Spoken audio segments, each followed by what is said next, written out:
Bonjour à toutes et bonjour à tous et bienvenue sur la chaîne Injiro Véranda. Je voulais aborder avec vous le fait de sauver la planète en triant ses déchets, en triant les cartons et les papiers dans le container jaune, en triant comme je le fais, tout ça. Et ça me prend du temps, je trouve quand même, les bouteilles en verre dans le container vert. Donc il faut sortir à l'extérieur, trouver un emplacement où sont disposées ces bennes-là. Je trie mes piles, j'essaie d'emmener mes ampoules dans les grandes surfaces qui acceptent les ampoules usagères. Enfin, tout ce que je peux trier, les vêtements, tout ce qu'on peut trier, revendre sur des sites qui permettent de revendre des vêtements usagés, quelquefois des chaussures.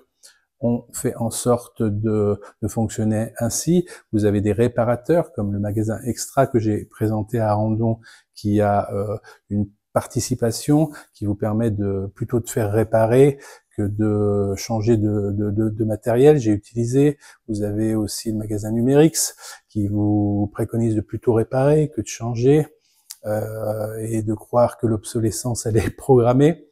Et donc il faut sauver la planète comme il fallait sauver le soldat Ryan, si vous avez vu le film, et un peu le pourquoi du comment il fallait sauver ce fameux soldat Ryan.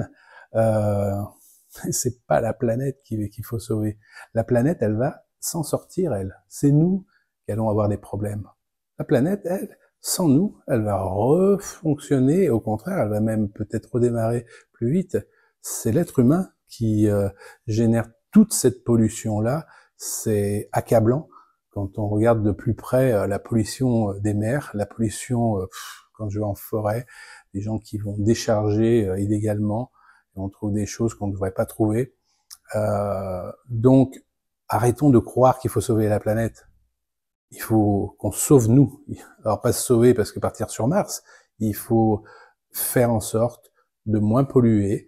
Il y a, pour l'habitat, vous avez plein d'aides pour éviter de consommer au max et d'aller acheter des produits trop loin qui consomment plus d'énergie.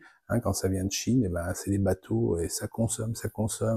Voilà. Quand on fabrique des produits trop loin, peut-être qu'on les paye moins cher, mais finalement on consomme trop. Donc on achète local, on achète régional, on achète français, on trie ses déchets, on fait du compost, on donne ou on met dans des bennes à vêtements et on peut en faire même de l'isolation de ces vêtements-là quand ils sont traités d'une certaine façon et broyés.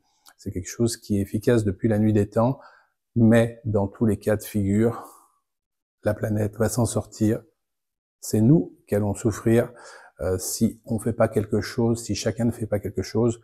Donc commencez déjà, à terme particulier, arrêtez de mettre ces bouteilles en verre tout dans les déchets, triez. Ça va, peut-être que vous travaillez à la place d'un autre, mais vous prenez pas le travail d'un autre parce que quand il faut trier la multitude de déchets et recycler, ça fait déjà travailler du monde.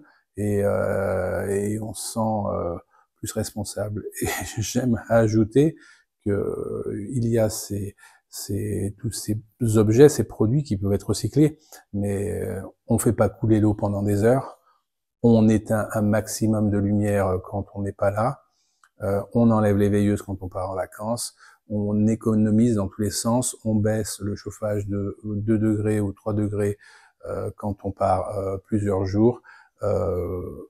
On fait en sorte d'économiser tout ce qui génère de l'énergie électrique, de l'eau, et ainsi de suite. On évite les feux illégaux, et tout ira bien.